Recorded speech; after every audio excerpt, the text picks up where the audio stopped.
France is probably the only country that makes the Americans look humble. The ego of the French is so colossal that it doesn't even fit within its own country's borders, which explains why the French spent the 19th century colonizing other countries. Almost half of Africa was a French colony. And I bet you can probably guess now the most widely spoken language in sub-Saharan Africa? Yep, that would be French. But not only that, you've all probably heard that Latin America is the United States' backyard, right? Well, we could say that Africa is kind of like the backyard of the French. For example, in 2011, France led every military operation against Gaddafi. 2 years later, Francois Hollande's government sent troops to defend the president of the Central African Republic, while, at the same time, French soldiers were also fighting Islamic terrorists in Mali. Basically, the French army has been present in virtually every African armed conflict. France even actually controls the currency that many African countries use. In other words, even though African countries gained independence from France decades ago, it still maintains a strong influence on their governments. You can call it soft power, you can call it diplomacy, or you could simply call it colonialism 2.0. And I probably know what many of you are thinking right now. France has got to be getting rich off its 2.0 African colonies. Right? Well, actually, nothing could be further from the truth here. In the last 10 years, France's trade with Africa has dropped from 10 to 4.7%. You heard that right. Even though France dominates African politics, its economy is an entirely different story. In fact, after centuries of colonialism and neo-colonialism, African countries have barely evolved. Hardly any new companies have emerged due to French investment. And meanwhile, France is spending billions of euros every year to maintain its influence over the continent, even though ultimately it barely gets any benefit at all. But I bet you can guess who's reaping all of the benefits from this collaboration with Africa. Yep, of course, we would be talking about China. Chinese companies and Africa need each other like never before. For the last 10 years, Chinese investment has changed the skyline of almost all African cities. Some countries like Ethiopia are becoming industrial powers, especially in the textile sector. Chinese companies aren't only taking advantage of the cheap labor, they have also found a new market to sell their products to. Chinese mobiles are sweeping across Africa, and more people are learning Chinese. In other words, while France sends soldiers, China sends businessmen. And it looks like it's actually working out pretty well for them. So the question remains, why has France failed to capitalize on its influence in Africa? And what can the new French president, Emmanuel Macron, do to improve the situation? Today, well, we're going to answer this question. But before we do, let's take a look at the history. The disadvantages of paternalism. Those of you who've been following VisualPolitik for a while know that after World War II, every African country became independent from its colonizers.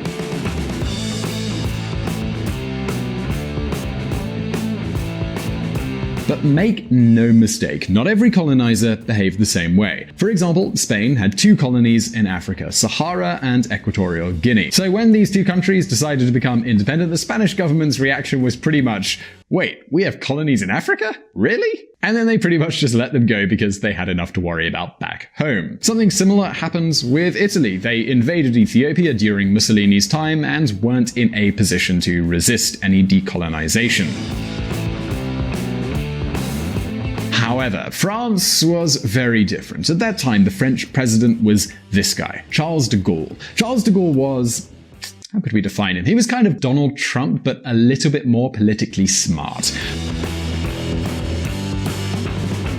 France cannot be France without its greatness. Charles de Gaulle.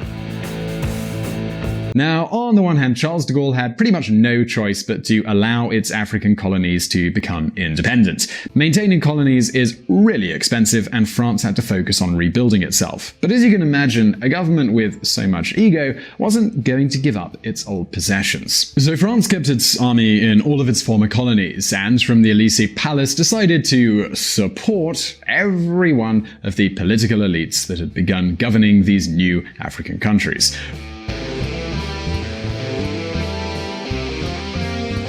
For example, in 1964, the French army supported a coup in Gabon. Since then, the country was governed by Omar Bongo's dictatorship for more than 40 years. And who supplied all the weapons here? Well, of course it would be France. In return, Gabon follows French foreign policy to the letter and is its main uranium supplier. As you probably know, France is one of the countries with the most nuclear power plants in the whole world. Well, the uranium they use, it comes almost entirely from Gabon. And of course, they get it at a favorable price.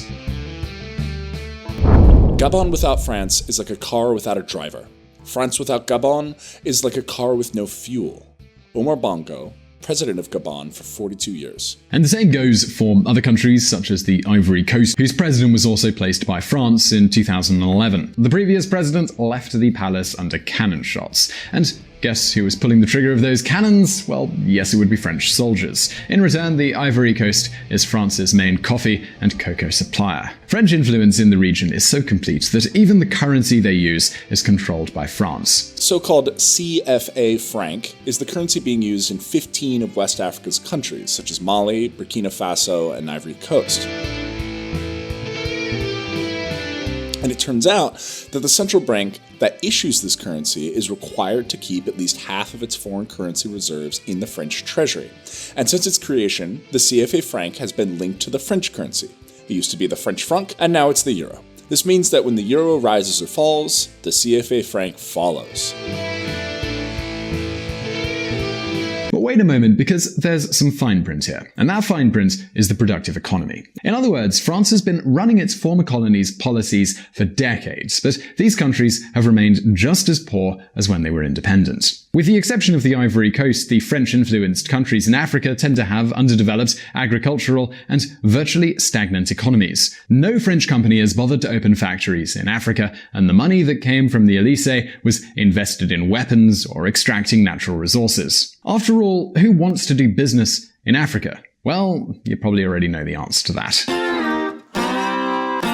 China Africa. We've told you 1,000 times here on VisualPolitik, China is Africa's main trading partner. Since the 90s, China grew economically like there was no tomorrow. And when one starts growing, one needs resources. So far, nothing new. But unlike France or many other Western power, China realized that Africa was more than mines and oil fields. I believe Africa is going to become the next manufacturing floor for the world. And poverty will not be a destiny. And millions of people in Africa will escape poverty. Thank you all. The woman you just heard is Helen Hai, and she's a Chinese businesswoman. Her company is Huajian, and it makes shoes for big brands. If you have Guess or Calvin Klein shoes, it's very likely that they were made by this company. And I bet you can't guess where its biggest factory is. Well, it's actually located not in China, but in Addis Ababa, Ethiopia's capital.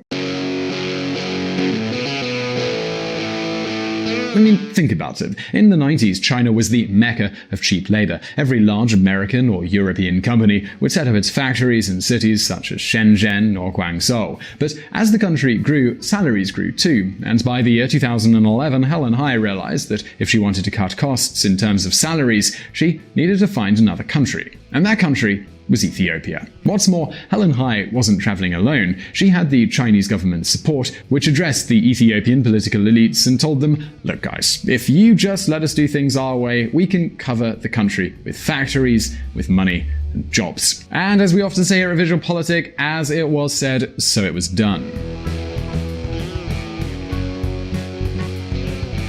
The Hawassa Industrial Park is already operational, and Ethiopia wants it to become a manufacturing hub. But we're not just talking about Ethiopia here. There are Chinese factories in many other countries. Twyford is a company that manufactures ceramic tiles, and its main plant is on the outskirts of Nairobi in Kenya.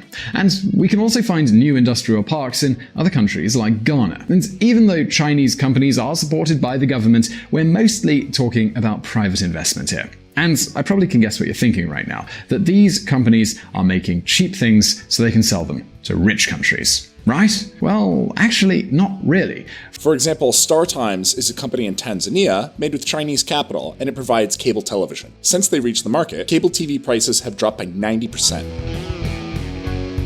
Thanks to that, more than 10 million Africans can enjoy a service that was once a luxury.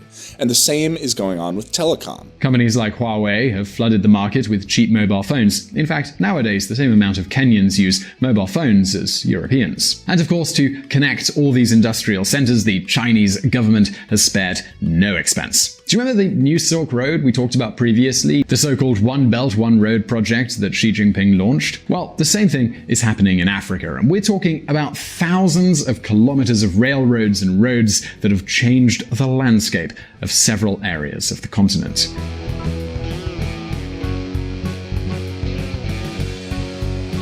In other words, unlike France, China hasn't tried to colonize Africa, but instead has turned them into business partners. And thanks to that, they've managed to earn more money and more influence.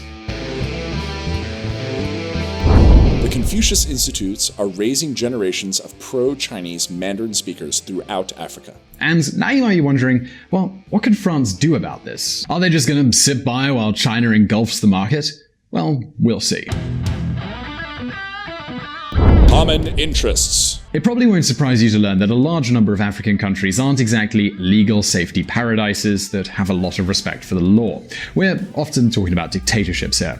Others are simply failed states that can barely contain the fights of various tribes. That means that setting up a factory in a country like Gabon is much more complicated than setting one up, for example, in a place like the United States.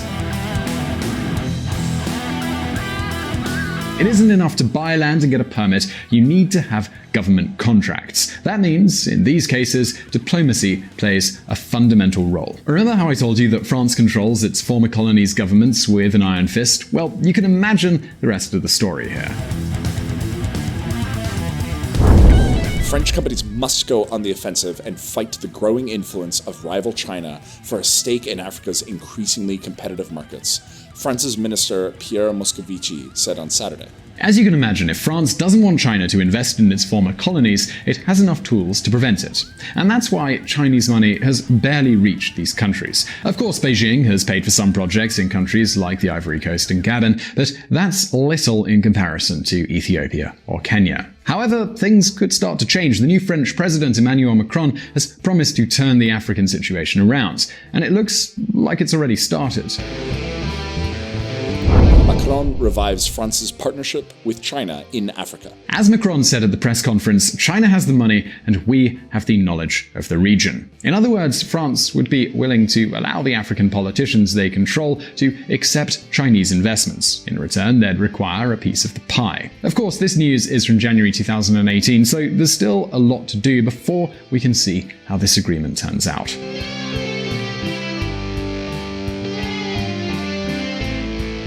So now the question becomes, do you think France will change its policy concerning Africa and start treating its former colonies as trading partners, or will they just continue to exchange nice words? Well, leave your answer in the comments section below. Meanwhile, if you want to know how Africa is leaving poverty behind, please do click on this other video. And don't forget to visit our friends at reconsidermedia.com. They provided the vocals in this episode that were not mine. And remember that we publish brand new videos every week, so hit that subscribe button and you won't miss a single post. Also, if you like this video, give us a thumbs up. And as always, I'll see you next time. And if you want to learn more about politics and hear even more of my lovely voice, you can join us at Reconsider Media. We have a podcast at reconsidermedia.com/podcast. See you there.